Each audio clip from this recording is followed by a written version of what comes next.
My son poured a plate of scalding chili over my head, right in the middle of our family dinner. I felt the liquid burn my scalp, slide, scorching, down my forehead, soaking my grey hair that I had styled so carefully that afternoon. Pieces of ground beef and beans fell onto my shoulders. The smell of the chili mingled with my expensive perfume. And the worst part wasn't the physical pain. The worst part was the silence. 20 pairs of eyes were staring at me. No one moved. No one said a word. My son, Matthew, slowly stood up, with that twisted smile he had perfected over 45 years of getting everything without effort. He pointed at the door with his accusing finger. "You have 10 minutes to get out of my house," he said. His voice sounded theatrical, rehearsed. 10 minutes to get out of my family. Paige, my daughter-in-law, that woman of fake smiles and empty hugs, remained seated, motionless. And then she started to applaud. Slowly at first, then louder. Other guests joined in. The applause echoed in my ears like a funeral bell. I wiped my face with the napkin. I took a deep breath. 67 years of humiliation condensed into a single moment, but something inside me didn't break. It hardened. I reached into my purse and pulled out a manila envelope. I threw it onto the table. The documents scattered among the dirty plates and lit candles. "That's right," I said in an icy voice. 10 minutes, and everything that is yours will be gone. Tell me if your own family ever betrayed you when you were most vulnerable. But to understand how I arrived at this moment, with chili dripping from my hair and vengeance in my hands, I need to take you back, way back, to when I was just an invisible girl in a house full of voices that never said my name with love. I grew up knowing I wasn't enough, that I would never be enough. My brother Matthew was the sun around which our family revolved. I was barely a shadow in the corner. Every achievement of his was celebrated as if he had discovered the cure for cancer. He would pull a C in math, and my mother Marilyn would organize special dinners. He would win a school football game, and my father Elias would invite the neighbors over to celebrate. I would bring home straight A's and receive a distracted sentiment.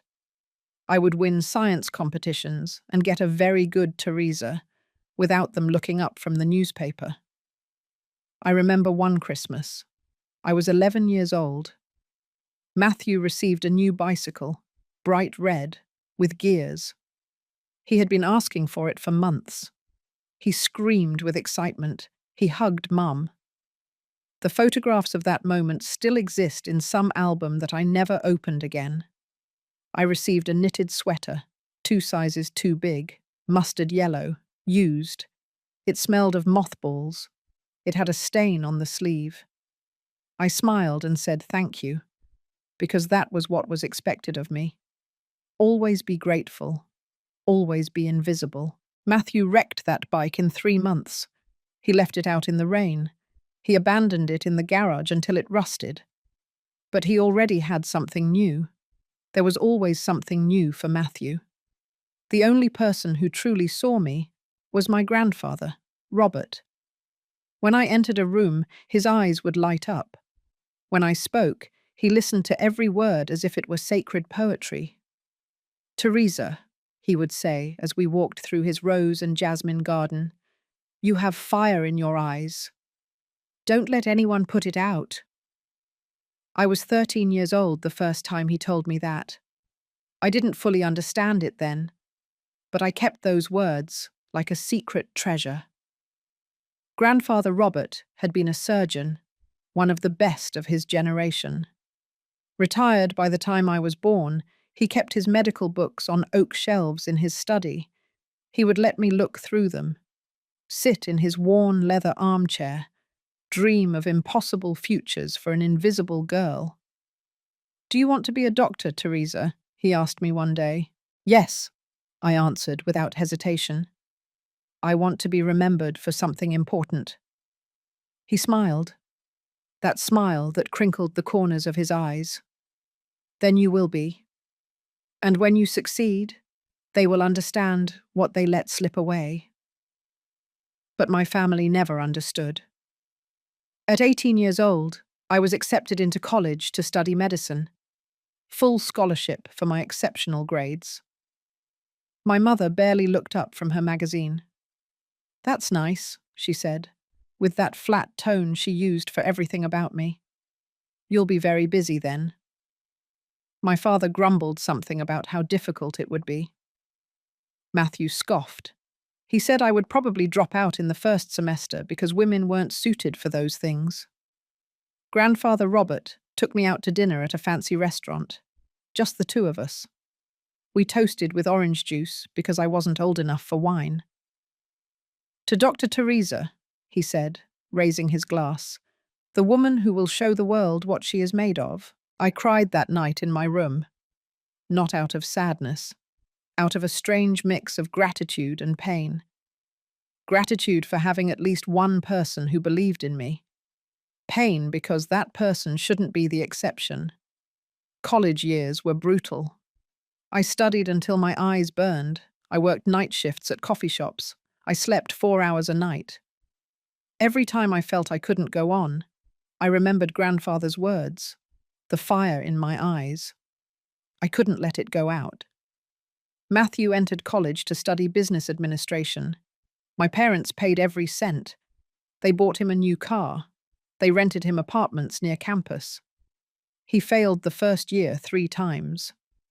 Parties, alcohol, girlfriends who changed every month. My parents justified every failure. "He's finding his way," Mum would say. "Boys need time," Dad would add. I graduated with honours in 6 years. Matthew took 9 years to finish a 5-year degree. But when he finally did, the party was the event of the year. More than 100 guests, hired ballroom, live music, 3-layer cake. When I graduated from medical school, Grandfather Robert took me out to dinner. Just the two of us.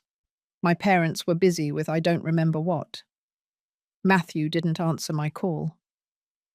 "Theresa," Grandfather told me that night, his eyes shining with pride, "remember this always. True family is not the one that shares your blood. It's the one that recognizes your light when everyone else is blind." I didn't know then that those words would be prophetic. That decades later, on a night of hot chili and public humiliation, those words would ring out like bells of justice. Medical residency was my personal hell. 36 hours straight at the hospital, hands trembling with exhaustion as I stitched wounds. Life or death decisions with cold coffee as my only fuel. There were times when my body simply begged to give up. But I didn't give up. Every patient saved was a victory against everyone who said I couldn't. Every time a patient took my hand and thanked me with tears, I felt that my existence had purpose, beyond being the forgotten daughter. Grandfather Robert visited me when he could. He brought homemade food in plastic containers, which I devoured between shifts. He would sit in the hospital cafeteria for hours, just waiting for me to have 10 minutes free. "I'm proud of you," he always told me. "More than words can express." I needed to hear that. I needed it like air. Because at home, when I visited on my scarce days off, the conversation always revolved around Matthew and his business ventures. He had decided to be an entrepreneur. He didn't want to work for anyone. He was destined to be a boss, not an employee. My parents felt admiration and gave him $50,000 as initial investment. A sportswear store that went bankrupt in 8 months. He lost everything in unsold inventory and an overly expensive location. But my parents simply said it was part of the learning process. They gave him another $30,000 for his next idea. A mobile app for food delivery. Before those apps were popular. He could have been a visionary if Matthew had the slightest idea about technology. He hired cheap programmers, faulty product, advertising without the service working. 6 months and everything collapsed. I finished my residency and started specialization in cardiovascular surgery, one of the most difficult fields, most demanding, most competitive. I chose it exactly for that reason. I wanted to be where the mediocre couldn't reach. I spent 4 more years perfecting technique. I studied with the best. I attended international conferences, paying for my own tickets. I read every new paper that was published. I became a sponge that absorbed knowledge as if my life depended on it. It worked. At 38 years old, I was offered a position at one of the most prestigious hospitals in the country, not just as a surgeon, as chief of cardiovascular surgery, recognition that doctors with 20 years more experience dreamed of receiving. I called my family. My hands were trembling. For once, I thought that maybe they would say something meaningful, that they would acknowledge that their invisible daughter had achieved something extraordinary. My mother answered, "Theresa, what a surprise. Is something wrong?" "No, Mum. Quite the opposite. I was named Chief of Cardiovascular Surgery at Metropolitan General Hospital. It's one of the most important positions in the country." Silence. So long that I thought the call had been disconnected. "Mum, are you there?" Yes, that's great, honey. Congratulations. Hey, can I call you back? We're organizing dinner for Matthew.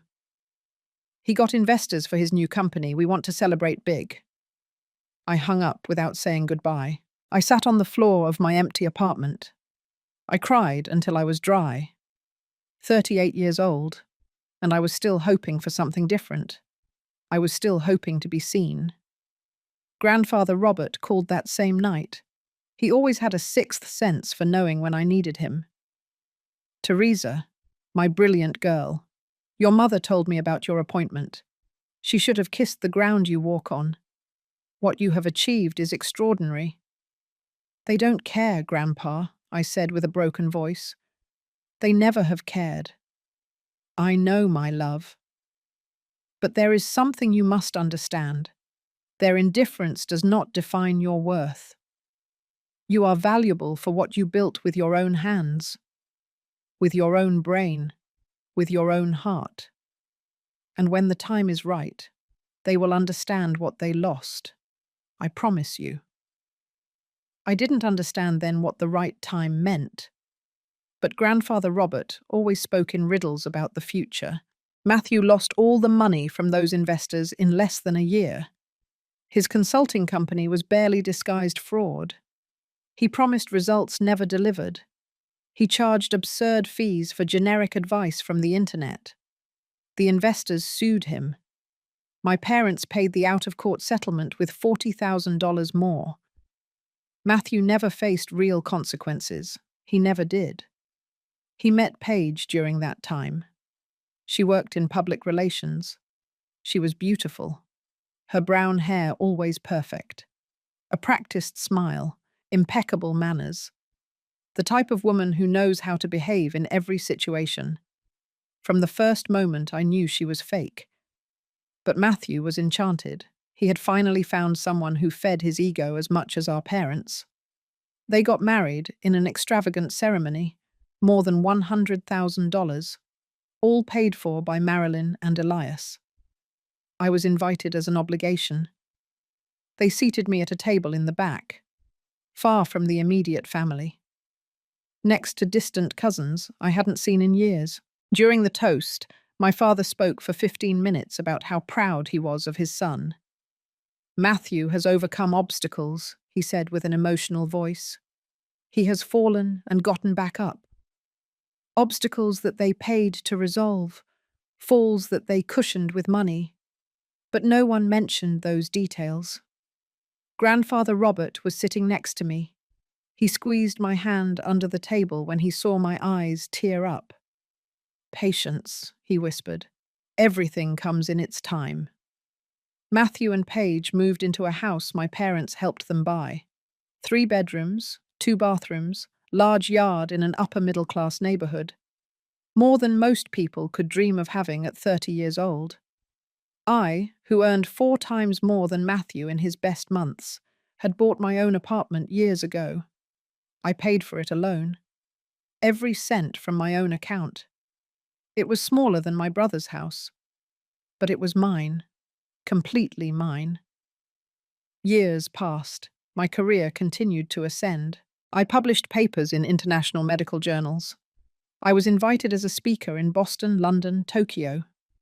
I performed surgeries that other doctors considered impossible. I saved lives that others had given up on. I appeared in medical documentaries. I was interviewed on news programs as an expert. My face became recognizable in professional circles. Young doctors sought my advice. Students wanted to train under my supervision. My family? They barely noticed. When I appeared on a national TV program talking about advances in heart transplants, my mother commented that my hairstyle was unflattering. My father said I spoke too fast. Matthew didn't even watch the show. Grandfather Robert recorded it on VHS. He watched it 3 times. Someday, he told me during one of our private dinners, they will want to boast that you are their daughter. They will tell everyone that the famous Dr. Theresa is their family. And when that day comes, I want you to remember this moment. I want you to remember who was here when you were invisible. Matthew continued to sink into his own failures while I reaped successes. But his ego never diminished. If anything, it grew proportionally to every financial disaster, as if reality couldn't touch him, always protected by the infinite cushion of our parents' money. After the consulting fiasco, he decided to become a real estate developer. He convinced Paige to quit her stable job to join his venture. "We're going to be millionaires," he promised her with that blind confidence that only the incompetent possess. My parents gave him $60,000 for the first project. An old house in a declining neighborhood that, according to Matthew, had incredible potential. He hired cheap workers, terrible work. The remodeling took 3 times longer than planned. It cost twice the budget. When he tried to sell it, the market had changed. He had to sell at a loss. But Matthew had explanations for everything. The economy had been against him. The workers betrayed him. The agent was incompetent. It was never his fault. Never. I watched him from afar. From my world of successful surgeries and professional recognition, I felt a mixture of pity and repulsion. Pity because it was pathetic to see a 40-year-old man depending on his parents like a teenager. Repulsion because he never showed humility or gratitude. There was a time when I was 43 years old that I tried to reach out. I thought that maybe if I offered him genuine help, we could build something resembling a real sibling relationship. I called him one Tuesday afternoon. "Matthew, I heard you're looking for new opportunities. I have contacts in hospital administration. There are managerial positions that might interest you. Real, stable work, good salary." He laughed. A dry, cruel laugh. "Real work? You mean being someone's employee? Theresa, I'm not made to be a common worker. I'm an entrepreneur, a visionary. You can't understand it because you're just a glorified employee who cuts up bodies for money." I hung up without responding. That was the last time I tried to help him. The last time I extended an olive branch that he burned before I could touch it. Grandfather Robert was already 87 years old. His health was starting to deteriorate. Heart problems. Ironically, my field of specialty. I personally reviewed all his studies. I consulted with the best cardiologists in the country. I made sure he received the best possible treatment. I spent every free moment with him. We would have dinner at his house where he would tell stories of when he was young, of his own revolutionary surgeries, of patients he remembered decades later. He talked to me about my grandmother, who passed away before I was born, with love so pure it made me believe that true love existed. "Theresa," he told me one night as we drank tea in his living room full of antique books, "I need to talk to you about something important." His voice sounded different, more serious. more urgent. What's wrong, Grandpa? Are you feeling sick? Do you need me to call the cardiologist? No, my girl. It's not that. It's about the future. My future. Or rather, the absence of it. My blood ran cold. Don't talk like that. You still have many years left. Theresa, I am a doctor. You are a doctor. We both know how to read the signs. My heart is tired. And that's okay. I've lived a long and mostly happy life. But I need to make sure that when I'm gone, things are left the way they should be. He pulled an envelope from the drawer of his nightstand. Plain, sealed with red wax, like in old movies. My name written on the front in his elegant handwriting. This envelope is for you, only for you. When I pass away, my lawyer Anthony will formally deliver it to you, but I want you to know now that it exists. Do not open it until that moment. Promise me. Grandpa, please. Promise me, Theresa. Tears rolled down my cheeks. I promise you. Inside there are important documents, instructions, things I prepared for years. Your family will be upset. Your mother, your father, especially Matthew. But everything I did with full conscience and for reasons that will become very clear. What's in the envelope? Justice, he simply replied. Delayed justice. I didn't understand then, but I kept that envelope in my personal safe. I tried not to think about it too much. Thinking meant accepting that Grandfather Robert was really preparing to leave. 6 months later, on a cold November morning, I received the call I had feared. Grandfather Robert had passed away during the night, peacefully, asleep, without pain. His heart simply stopped, tired after 88 years of beating. I cried for 3 days. I cried in my apartment. I cried at the hospital between surgeries. I cried while driving aimlessly through the city. I had lost the only person who truly loved me, the only person who saw me whole. The funeral was strange. My parents cried, but their tears seemed performative. Matthew looked annoyed, as if the funeral were an inconvenience in his schedule. Paige stayed by his side, whispering things in his ear, looking at her phone when she thought no one was watching. I sat in the front row, dark grey dress, eyes swollen from crying so much. I held Grandfather's hand in the open casket before the service, still warm. I leaned down and whispered, "Thank you for everything, Grandpa. For seeing me, for loving me, for teaching me that my worth doesn't depend on them." After the service, Grandfather's lawyer approached me, an older man named Anthony, impeccable black suit, worn leather briefcase. "Dr. Theresa," he said in a soft but formal voice. "Mr. Robert left specific instructions. I need to meet with you privately as soon as possible. There are urgent matters to discuss." My mother overheard part of the conversation. "Matters? What matters? We are the family. Whatever Dad left concerns all of us." Anthony looked at her with a neutral, professional expression. "Mrs. Marilyn, I respect your position. However, Mr. Robert was very clear. I must first meet with Dr. Theresa privately. Afterwards, there will be a formal reading of the will for the entire family."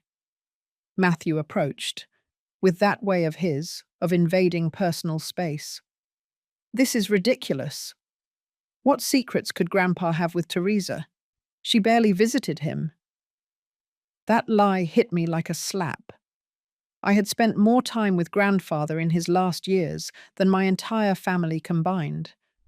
But I didn't answer. Not at the funeral. Not that day. "We will meet tomorrow," I told Anthony. "In my hospital office, at 4 o'clock in the afternoon." That night, I took the envelope out of my safe, still sealed, still with my name in Grandfather's handwriting. I ran my fingers over the letters, feeling the texture of the thick paper. "What did you leave for me, Grandpa?" I whispered in my empty apartment. "What is this justice you spoke of?" The meeting with Anthony was revealing in ways I never imagined. He arrived with 3 briefcases full of documents. He sat across from my desk. He refused the coffee I offered him.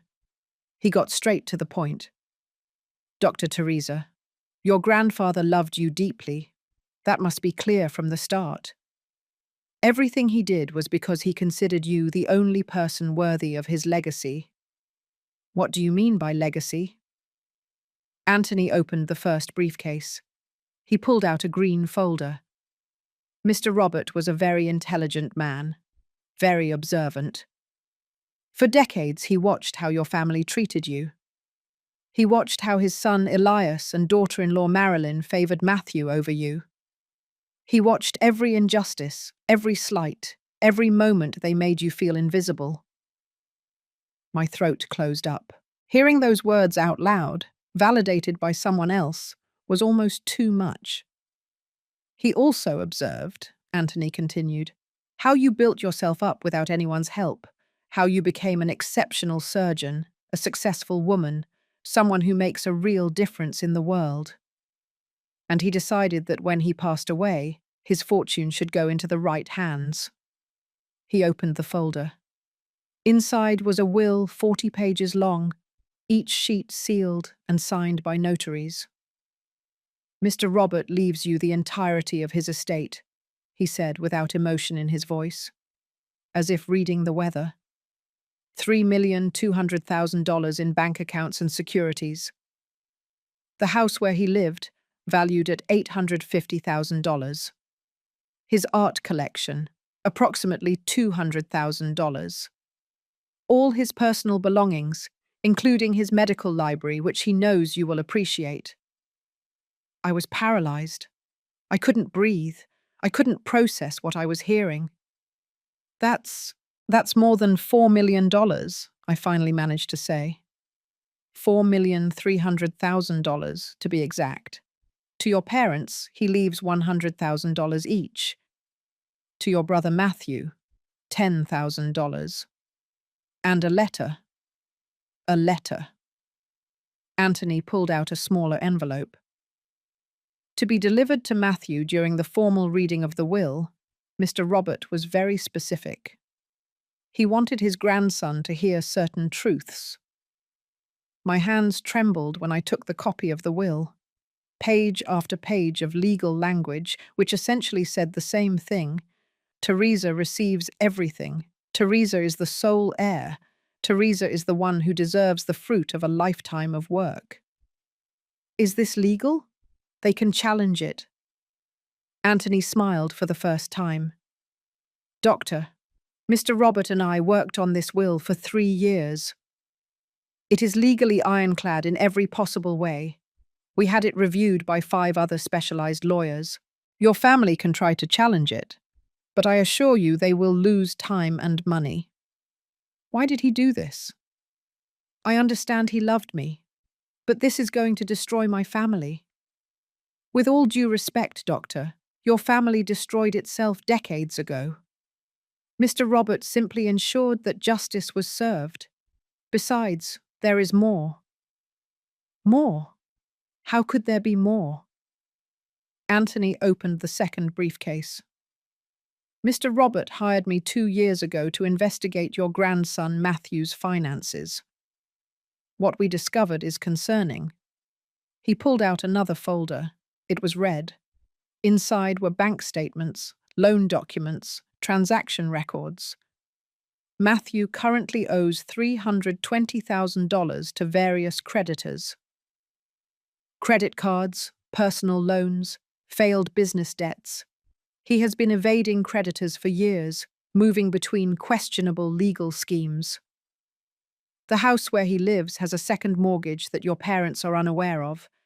It is 3 months away from foreclosure. I looked at the documents with horror and fascination. My brother, the family prince, was financially ruined.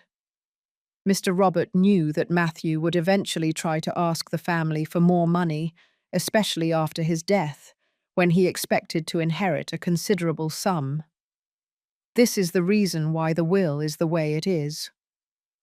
Mr. Robert did not want his money, earned with effort for decades, to be wasted paying the debts of a man who never learned responsibility. Do my parents know this, about Matthew's debts? No, Matthew has been very careful to hide it. But eventually everything comes to light. Anthony closed the red folder. He looked me directly in the eyes. Dr. Theresa, your grandfather gave me one last instruction. He asked me to tell you this verbatim. Don't be afraid of the storm that is coming. You are stronger than all of them put together. And when they try to make you feel guilty, remember every time they made you feel invisible. Remember who was there when you had nothing. Tears finally fell. I cried in my office in front of a lawyer I barely knew. I cried for the grandfather who loved me so much that he prepared my defense even after his death. I cried for the girl I was and who never received what she deserved. The formal reading of the will was 5 days later. My parents, Matthew, Paige, and I met in Anthony's offices. The atmosphere was tense but cordial. Everyone was waiting to hear how grandfather's inheritance would be divided. Marilyn wore an elegant black dress and a pearl necklace. Elias wore his best suit. Matthew and Paige arrived holding hands, he with a confident expression, she with that practiced smile that never reached her eyes. Anthony began to read. The first paragraphs were legal formalities. Then he got to the figures. To my son, Elias, I leave the sum of $100,000, with the hope that he understands that money does not replace presence. Dad nodded, satisfied. $100,000 was a considerable sum. To my daughter-in-law, Marilyn, I leave the sum of $100,000, with the request that she reflect on what it truly means to be a mother. Mum frowned slightly at the second part, but the money seemed to soften any offence. To my grandson Matthew, I leave the sum of $10,000. The silence was absolute. Matthew straightened up in his chair. 10,000? Only 10,000? Anthony continued as if he hadn't heard. And a letter, which I will now proceed to read according to the testator's instructions. He pulled out a paper in grandfather's handwriting. My heart was pounding so hard I thought everyone could hear it. Matthew, I have watched you for 42 years. I have seen you waste opportunity after opportunity. I have seen you take your parents' money without gratitude or shame.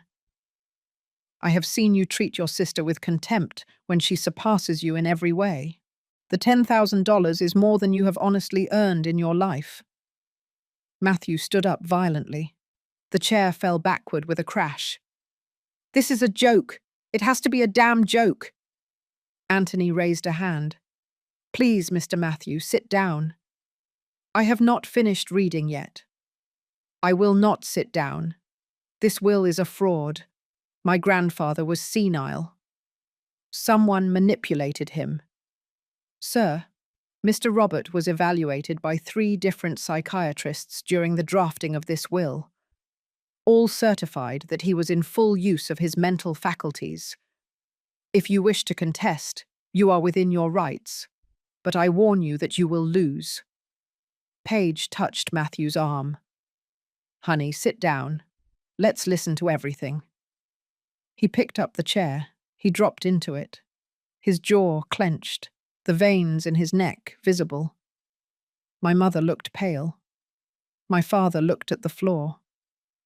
Anthony continued reading the letter. I have observed how your sister Theresa built her life with her own hands, without help, without privilege, without the money cushion you always had. She is everything you could have been if you had chosen effort over entitlement. For this reason, And because she is the only person in this family who understands the value of work and dignity, I leave Theresa the totality of my remaining estate. What? Marilyn finally spoke. Totality? How much is the totality? Approximately $4,300,000 plus properties and assets, Anthony replied. Chaos erupted. Matthew shouted that this was unfair, that I had manipulated grandfather, that he was going to sue until he took everything from me. Paige tried to calm him down, but her eyes shot daggers at me. My mother was crying, not out of sadness, but out of indignation. My father looked at me as if I had committed a crime. Theresa, Elias said, his voice trembling with contained rage. What did you do to Grandpa? How did you convince him of this? I didn't do anything, I replied with a calm I didn't feel. I didn't even know about this until 5 days ago. Liar, Matthew shouted. You were always a manipulator. You always wanted to be better than me. I never had to want to be, Matthew. I simply am. The words left my mouth before I could stop them. But it was true. The truth that I had lived all my life without daring to say out loud. Matthew lunged towards me. Anthony stepped in between us. Sir, I ask you to control yourself, or I will have to call security. This is not going to stand, Matthew hissed. I'm going to challenge this will. I'm going to prove you manipulated him. I'm going to destroy you. Try it, I said, standing up. But before you start a legal battle that you cannot win and cannot afford, you should know that Grandpa also investigated your finances. I know about the $320,000 of debt. I know about the second mortgage. I know everything, Matthew. His face lost all colour. Paige looked at him confused.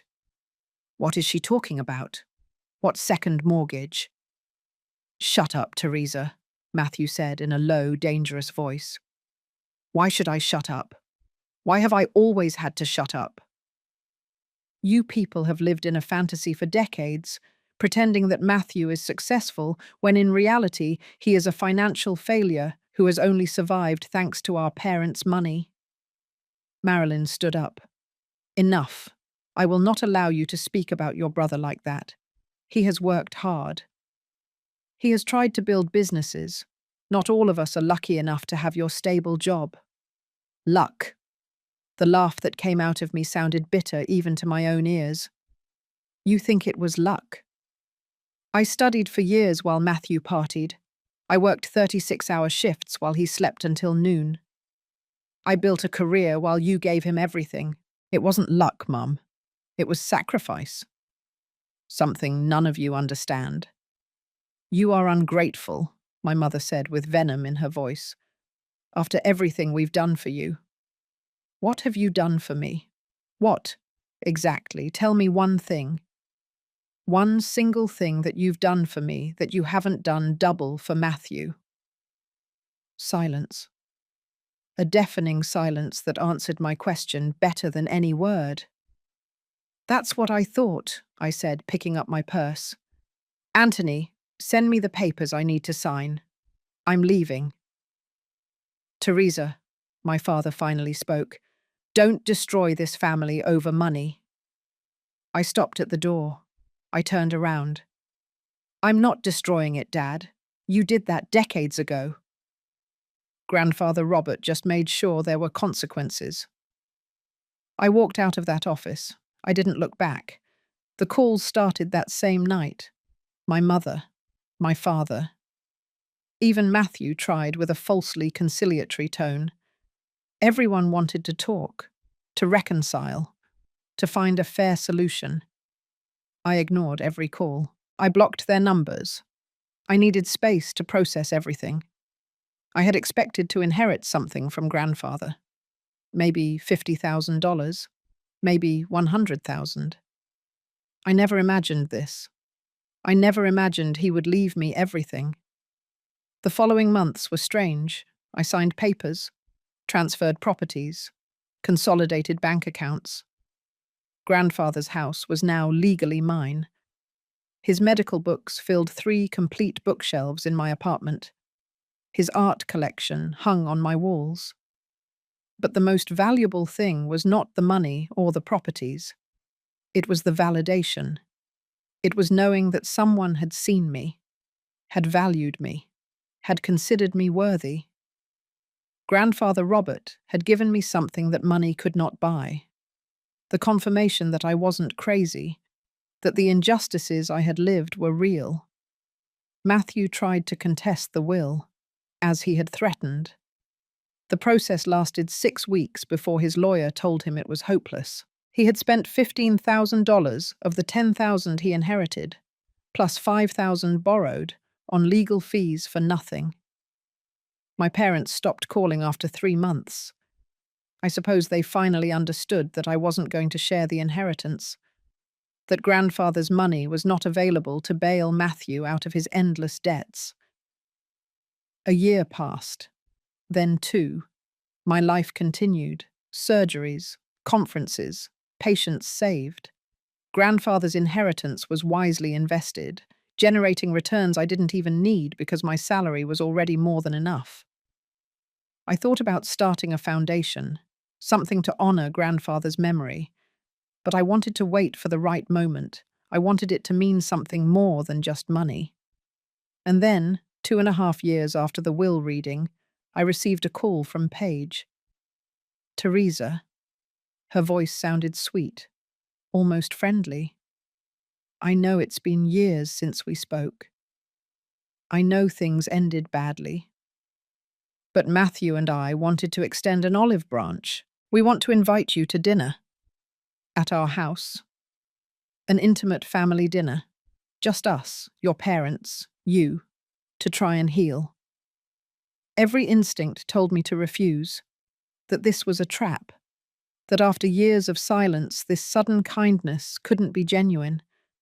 But a part of me, that part that was still the girl who longed for her family's love, wanted to believe that maybe they had changed, that maybe they had reflected, that maybe they were ready to truly see me.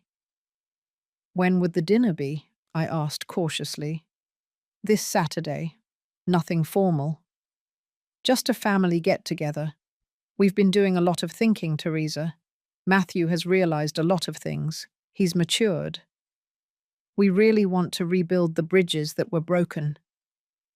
There was something in her tone that didn't quite convince me. Too rehearsed, too perfect, as if she had practiced every word in front of the mirror. Let me think about it, I replied. Of course.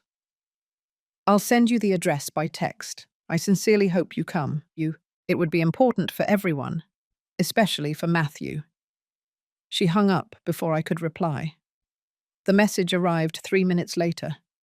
The address was the same house where they had always lived. At least they hadn't moved. At least the second mortgage hadn't destroyed them yet. I spent the next few days debating with myself. My rational side screamed that this was a bad idea, that after years of silence, a sudden invitation couldn't mean anything good, that they probably wanted to ask me for money in some elaborate way. But my emotional side, the one I never managed to completely kill, whispered that maybe I deserved to give them a chance. That maybe 2.5 years had been enough time for reflection. That maybe, finally, we could have something resembling a functional family. Have you ever wanted something to be true so badly that you ignore all the warning signs? Saturday arrived. I dressed carefully. I chose a beige dress, elegant but not ostentatious. I didn't want to look like I was showing off my success. But I didn't want to look weak either. The balance was delicate. I drove to their house with sweaty hands on the steering wheel. The house looked the same as always. Well-kept yard. Fresh, sand-coloured paint. 2 cars in the driveway. One was Matthew's, old but functional. The other I didn't recognise. Probably my parents'. I rang the doorbell. Paige opened it with a wide smile. She wore a lavender dress, her hair perfectly styled as always. Theresa, what a joy that you came. Come in, come in. The interior of the house smelled of home-cooked food. Roast chicken, if I wasn't mistaken. The dining table was elegantly set. White tablecloth, candles, wine glasses, too elegant for a simple, casual family dinner. My parents were already sitting in the living room. My mother wore a dark green dress and jewelry I hadn't seen before. My father wore a dress shirt and slacks. Everyone was dressed as if this were an important event. Theresa, my mother stood up and hugged me. A stiff, awkward hug. That lasted exactly 2 seconds. You look well. A little thin, maybe. Are you eating enough? The criticism disguised as concern. Classic. I'm perfectly fine, Mum.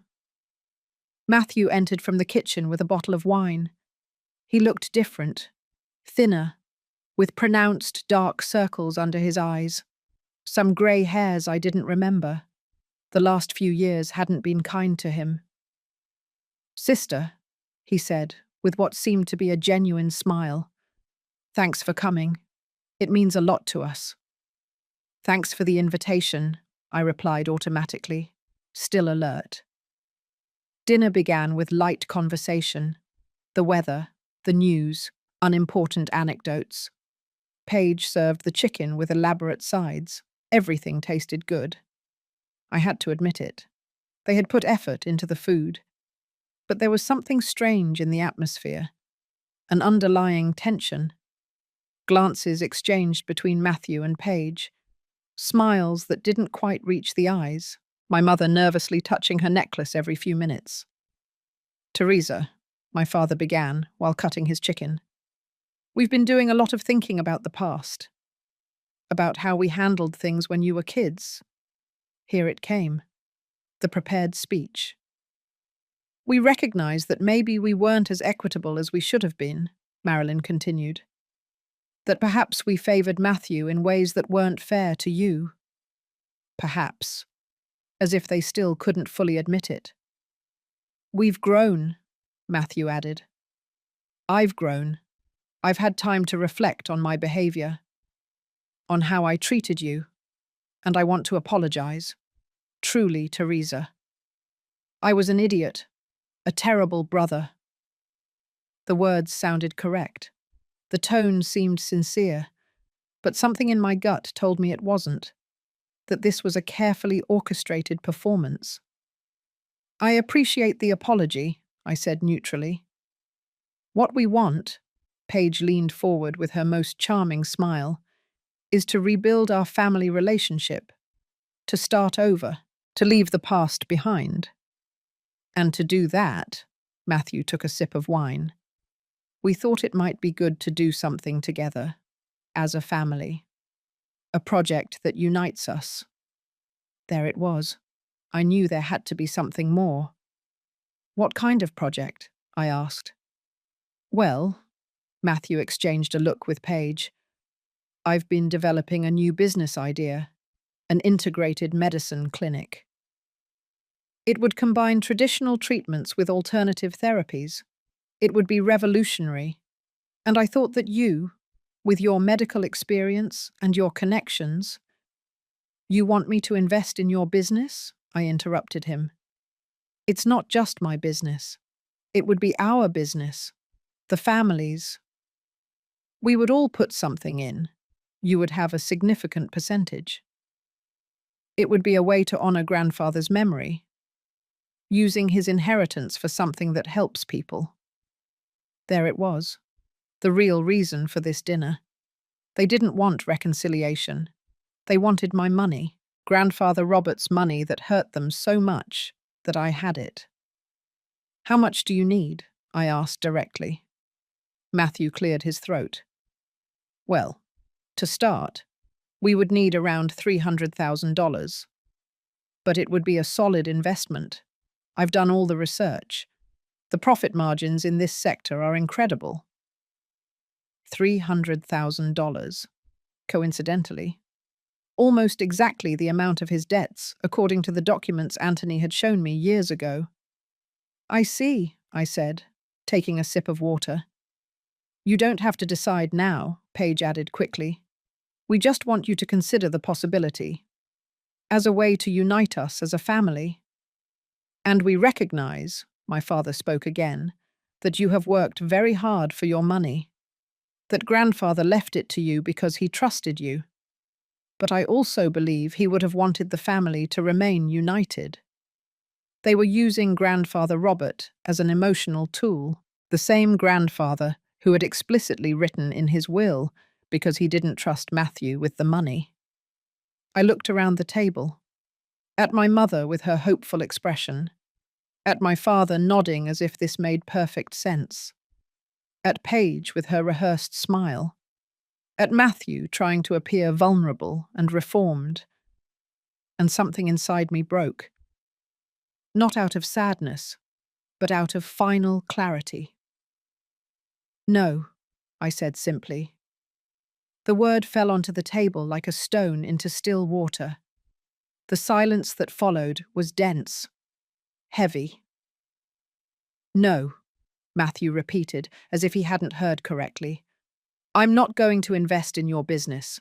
I'm not going to give you $300,000 to pay off your debts, disguised as a business opportunity. And I'm not going to participate in this charade of family reconciliations that you obviously organized just to access grandfather's inheritance. The masks began to fall. Paige's smile hardened. Matthew's eyes narrowed. My mother let out an exasperated sigh. Theresa, you are misunderstanding everything, Matthew said with a tense voice. This is not about money. It's about family. Really, then explain why in 2.5 years I didn't receive a single call, not a message, nothing. And suddenly, when you need $300,000, I'm your dear sister again. Don't be dramatic, my mother intervened. We called you many times after the will. You were the one who ignored us. You called to demand that I share the inheritance, to tell me it was unfair, to make me feel guilty for something I didn't decide. You never called to ask me how I was. You never called just to talk. You only wanted the money. The money that should have been the whole family's, Matthew spat. The words came out with venom. My grandfather was senile when he made that will. You manipulated him. Your grandfather was more lucid than you have been your entire life, and you know it. That's why you couldn't win the contestation, because 3 psychiatrists certified he was completely sane. You were always his favorite, Matthew continued, his voice rising in volume. He always treated you like you were special, like you were better than all of us. He treated me with basic respect, something you never did. That's not favoritism, Matthew. That's the minimum a human being deserves, basic respect. Matthew laughed bitterly. You always thought you were better than us, always looking down, judging us with your perfect career and your perfect life. My life isn't perfect, but I built it myself. Without anyone's help except Grandpa, who only gave me emotional support, not money. Everything I have I earned with my own effort. Can you say the same, Matthew? He stood up abruptly. The chair scraped against the floor. I'm sick of your holier-than-thou attitude. I'm sick of you acting like you're a victim. You had the same opportunities as me. The same opportunities. I stood up as well. Were you given $100,000 for your education? No, because it was paid for entirely. Were you bought a car at 18? Yes. Me? No. Were you financially supported until you were 40 years old? Yes. Me? Never. We didn't have the same opportunities, Matthew. You had privilege after privilege, and you wasted them all. Because I never had the natural talent you have, he finally shouted. Because I'm not a genius like you. Some of us are just normal people. And there it was. The truth that had been hidden under years of arrogance and overcompensation. It wasn't that Matthew thought he was better than me. It was that he knew he wasn't. And he couldn't stand it. You don't need to be a genius to be responsible, I said more calmly. You don't need to be brilliant to be grateful for what you are given. You don't need exceptional talent to treat your family with basic respect. Respect. Paige joined in, her voice high-pitched, full of indignation. You want to talk about respect? You came here tonight with your air of superiority. Judging us from your high pedestal, you didn't come willing to reconcile. You came to rub your success in our faces. I came because I was invited under the pretense of reconciliation. I came to give you a chance that, frankly, you didn't deserve. And what I found was exactly what I expected. A financial ambush disguised as a family scene. You are selfish, my mother said in an icy voice. Grandfather would be disappointed to see what you've become. A bitter woman who refuses to help her own family. Those words hit me, but not the way she expected. They hit me with the final clarity that no matter what I did, it would never be enough for them. I could give them all the money in the world, and they would still find something to criticize. Grandfather would be proud, I replied firmly, because I did exactly what he taught me, to value myself. Not to allow myself to be used, to understand that family is not just blood, it's mutual respect. Then leave, Matthew said, approaching me with heavy steps. If you despise us so much, get out of our house. Gladly. I took my purse from the back of the chair. But before I could take a step, Matthew did something I didn't see coming. He grabbed the plate of hot chili that was in front of him, still steaming because it had just been served as a second course, and he turned it over onto my head. The scalding liquid burned my scalp. I felt it slide down my face, down my neck, soaking my beige dress. Pieces of vegetables fell onto my shoulders. The pain was intense, but the shock was worse. 20 pairs of eyes were staring at me, because we weren't alone. There were other people in the house, friends of Matthew and Paige who had been in the adjoining room, supposedly to arrive later, but who had clearly been there the whole time. Listening. You have 10 minutes to get out of my house, Matthew said with a theatrical voice, pointing to the door. His face was red with rage. The veins in his neck were throbbing. 10 minutes to get out of my family. Forever. The silence was absolute. No one moved. No one protested. My parents remained seated, looking at their plates. They said nothing in my defense. They did nothing to stop their son. And then Paige started to applaud. Slowly at first. Then louder, as if her husband had just done something admirable. The guests in the adjoining room joined the applause that resonated in my ears like a funeral bell.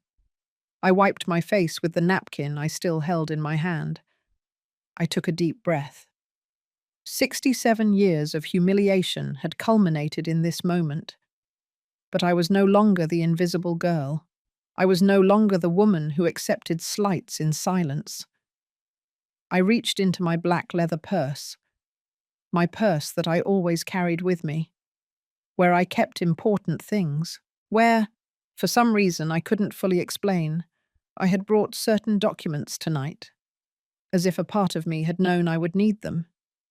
I pulled out a thick manila envelope. I threw it onto the table with such force that the wine glasses trembled. The documents scattered among the dirty plates and the candles that were still burning. That's right, I said, with a calmness that surprised even myself. 10 minutes, and everything that is yours will be gone. Matthew's smile wavered, just for a moment. But I saw it. I saw the fear cross his eyes before he could hide it. What is this? Paige asked, picking up one of the documents. That, I said, wiping another piece of ground beef from my cheek, is Grandfather Robert's will. In case you've forgotten it, read it out loud, Paige. The part where he explains exactly why Matthew only received $10,000. We all know the will, Matthew growled. But your guests don't. I pointed towards the adjoining room where the friends were still silently observing. Didn't you want an audience for my humiliation? Well, now they're going to hear the whole story. I pulled out another document. This is a detailed financial report of your debts, Matthew. $320,000. Did you tell Paige about the second mortgage on this house? Did you tell her you're 2 months away from losing everything? Paige turned to her husband with wide eyes. What is she talking about? She's lying, Matthew said, but his voice trembled. I'm not lying, and I can prove it. I pulled out another paper. This is the second mortgage document, signed by you 18 months ago. $75,000 at 25% annual interest. A predatory loan you accepted because no real bank would lend you money. The colour drained from Paige's face. She took the document with trembling hands. She began to read it. Her eyes moved quickly over the lines, and with every second that passed, her expression hardened more. Matthew, this is real. Her voice was barely a whisper, but loaded with contained fury. Paige, let me explain, he began. You mortgaged our house without telling me? $75,000? What did you spend that money on?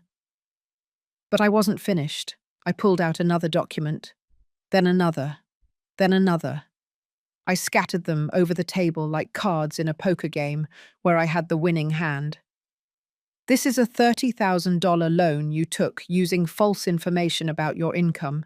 It's technically fraud.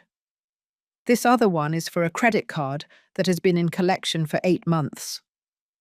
Here is a lawsuit from a former business partner who says you stole $45,000 from him. I continued. Matthew tried to snatch the papers from me, but I moved faster. Years of surgery had perfected my reflexes. Don't touch me, I said in an icy voice. You already burned me with chili. If you lay a hand on me again, I will call the police.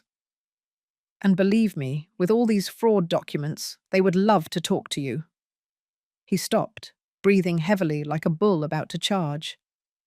But wait, I continued, enjoying every second of watching his world fall apart. There's more, because Grandfather Robert didn't just investigate your finances. He left me specific instructions on what to do with certain information. I pulled out a different folder. It was dark green. Do you remember those investors who lost money in your consulting company 5 years ago? The ones who accepted an out-of-court settlement paid for by our parents? Theresa, don't you dare, Matthew said in a dangerously low voice.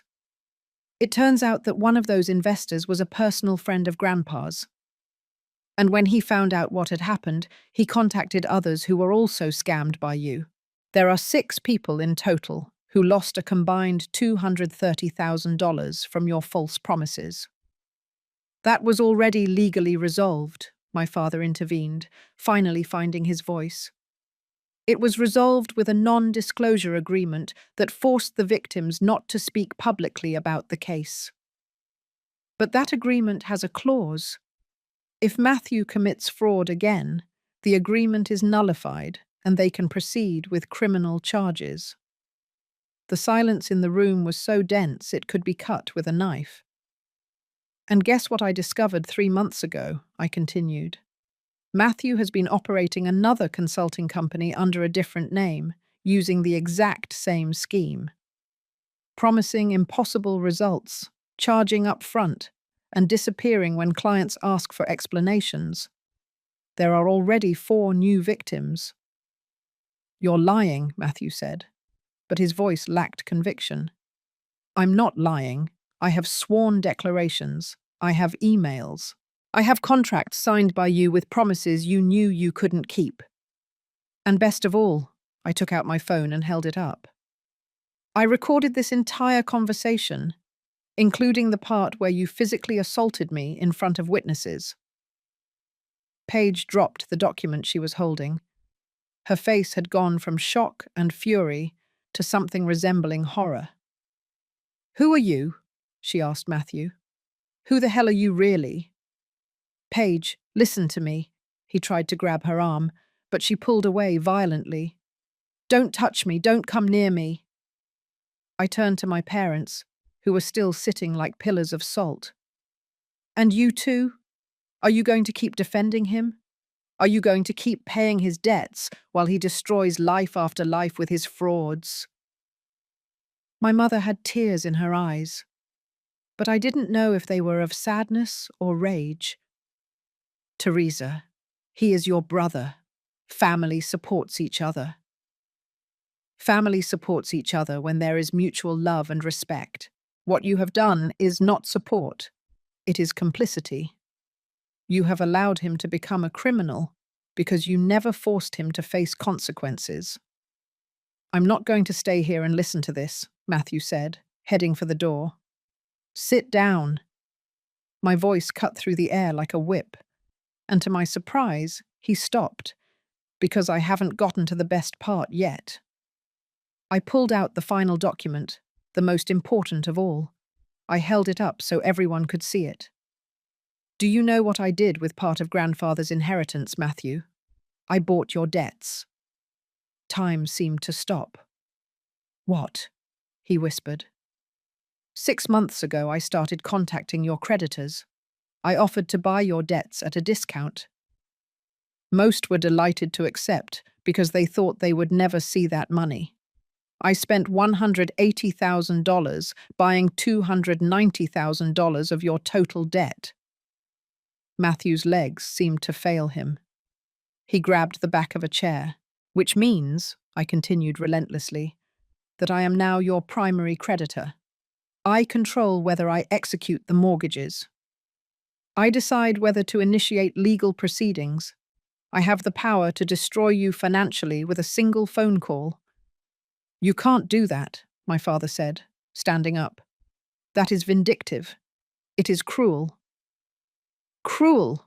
I laughed without humor. You want to talk about cruelty? Where were you when Matthew poured scalding chili on my head? Where was your indignation when he gave me 10 minutes to get out of his family? Where has your concern been for 67 years of treating me like garbage? You were always resentful, my mother spat, always holding grudges, counting slights. They're not slights when they're real. It's not a grudge when it's memory. For decades you made me believe that the problem was me. That if I were just more compliant, quieter, more invisible, maybe you would love me. But the problem was never me. It was you, your inability to love someone who didn't feed your ego. Your inability to see value in something you couldn't control. I turned to Matthew, who was still clinging to the chair, his face green with panic. But I'm not cruel like you, I continued. I'm not going to execute the debts immediately. I'm going to give you an option. A chance that is more than you have ever given me. What do you want? He asked with a hoarse voice. I want you to go to every one of your recent victims and give them back their money. I want you to shut down that fraudulent company. I want you to find a real job with an honest salary and pay your debts to me in reasonable installments over the next 10 years. That's impossible, he whispered. It's not impossible. It's difficult. There's a difference. And if you have truly matured, as you said half an hour ago, if you really want to change, then you will do it. Because the alternative is for me to make all this evidence of fraud public. Contact the previous victims to nullify the non-disclosure agreement and let justice run its course. Would you go to jail? Paige added, looking at her husband with a mixture of horror and disgust. Could you go to jail for fraud? She's lying, Matthew said desperately. She's making all this up. She has no real proof. I have 37 pages of evidence, reviewed by 3 different lawyers. Everything is documented, dated, verified. And before you ask, yes, I made copies, multiple copies, in different locations. You can't make them disappear. I watched as reality finally penetrated his brain. as he understood that this time there would be no rescue, that Mum and Dad couldn't pay to make this problem disappear, that he had reached the end of the road. "Why?" he finally asked. And for the first time in my life, I heard something resembling genuine vulnerability in his voice. "Just for revenge?" "No," I answered honestly. "I did it because someone had to stop you. I did it because every day that passed you were ruining more lives. I did it because Grandfather Robert taught me that when you have power, you have the responsibility to use it to protect the defenseless." "Matthew's victims are defenseless," I continued. "People who trusted him, who gave him their hard-earned money, who believed his promises, and he betrayed them again and again. Someone had to stop him. And if his own family wouldn't do it, then I would." I looked at my watch. 8 minutes have passed of the 10 you gave me. So here is my final ultimatum. And pay close attention because I will not repeat it. I walked around the table, still with chili dripping from my hair, but with my head held high. Every step was deliberate, powerful. "You have 72 hours to contact every victim of your latest scheme and return their money. I don't care where you get it. Sell everything if necessary. Borrow from whoever you want. But those people will recover every cent you stole from them." "I don't have that money," Matthew said weakly. "Then get it.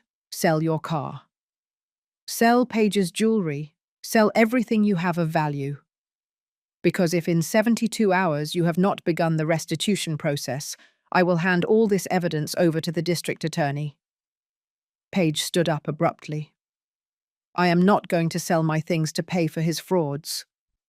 This is too much. I'm done with this." She took off her wedding ring.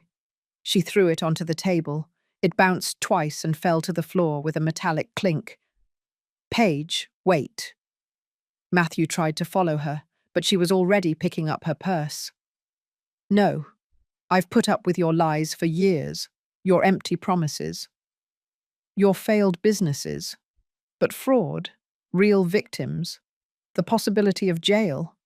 I am not going down with you, Matthew. Call a lawyer. You're going to need one for the divorce, too." She left the house, leaving the door open. The sound of her car starting echoed in the silence she left behind. Matthew slumped into a chair, his head in his hands. For the first time in his life, he seemed truly defeated. There was no ego, no arrogance, just a 45-year-old man finally facing the consequences of decades of irresponsibility. "But that's not all," I continued mercilessly. I still had 2 minutes of the 10 he had given me. "This house, the house where you ordered me to leave in 10 minutes, do you know who it really belongs to?" Matthew slowly raised his head. "When you bought this house 13 years ago, Mum and Dad gave you $150,000 for the down payment. You took out a mortgage for the rest.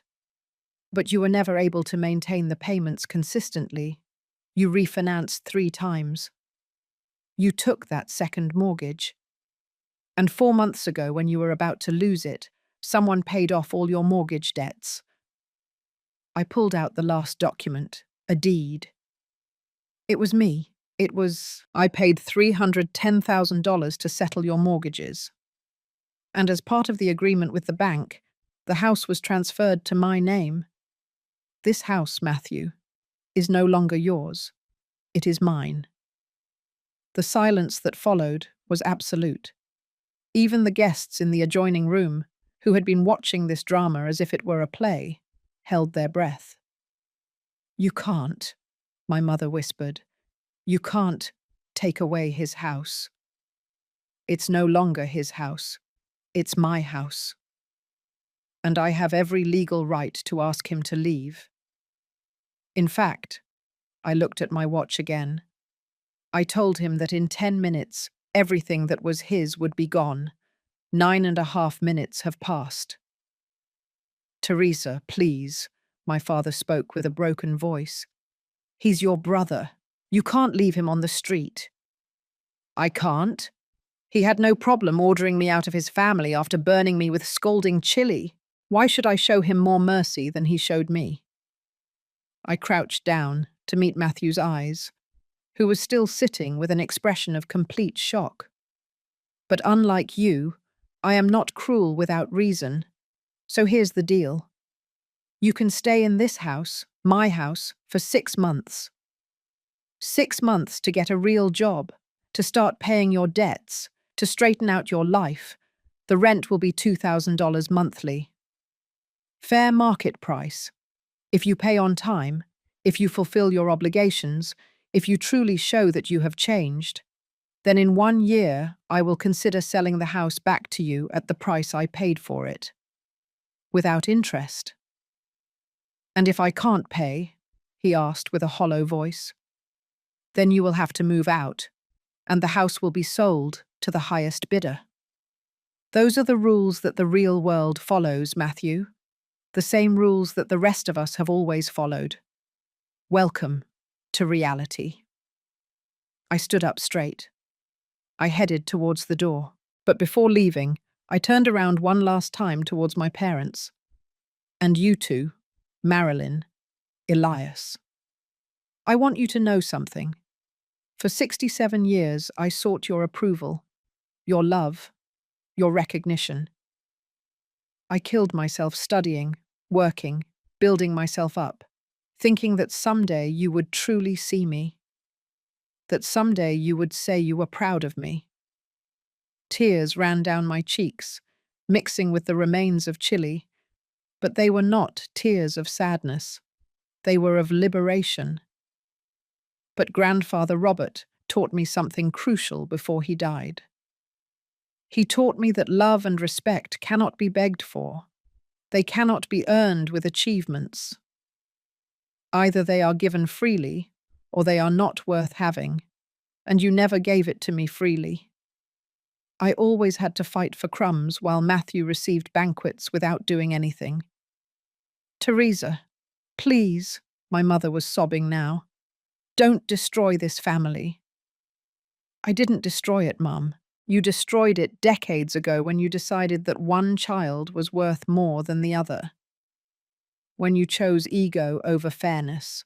When you preferred the comfort of lies over the discomfort of the truth. I am just naming what always existed. I pulled a smaller envelope from my purse. I placed it on the table. This is for you. They are 2 checks, one for each of you, for $50,000. It is more than you gave Grandfather in his life, more than you invested in my education, more than you ever acknowledged my existence. Take it as my last contribution to this family. We don't want your money, my father said with wounded pride. Of course you want it. You have wanted it since the moment you knew about the inheritance. That's why you organized this dinner. That's why you invited me after years of silence. So take it. But know this.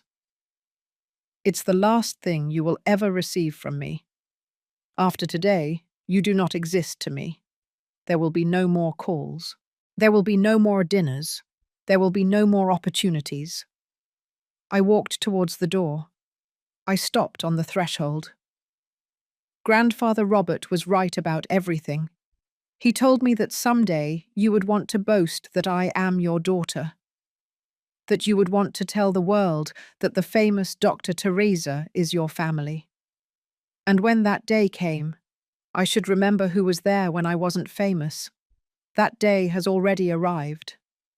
In the last few years, I have been interviewed on national programs. I have saved lives that other doctors considered lost.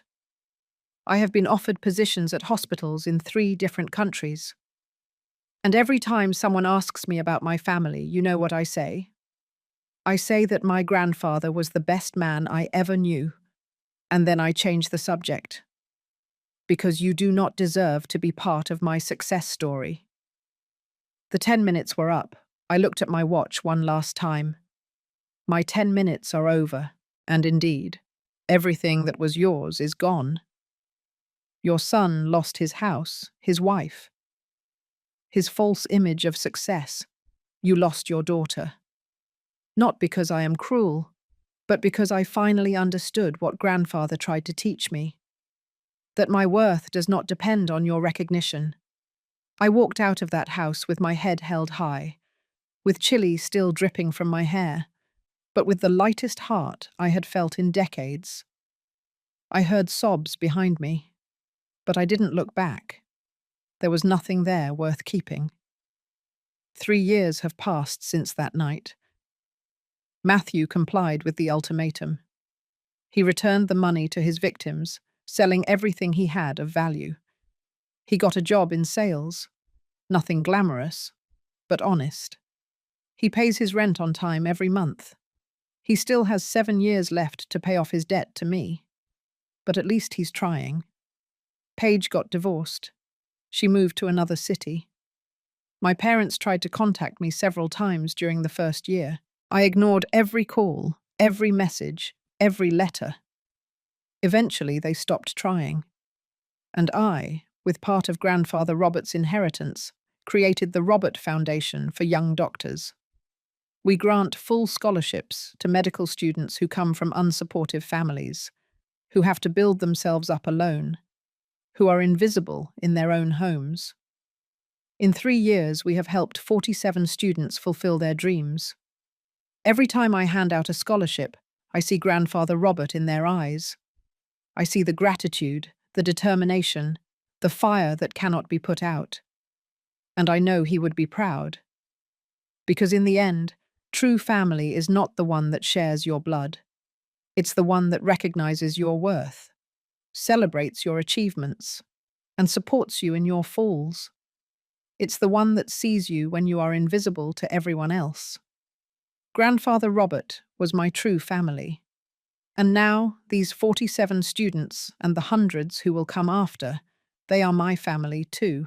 A family that I built myself, based on mutual respect and genuine love. Do you realize? Sometimes the family you need is not the one you were given at birth. It's the one you choose to build when you finally understand your own worth. Blood yells, but respect whispers. And it lasts longer.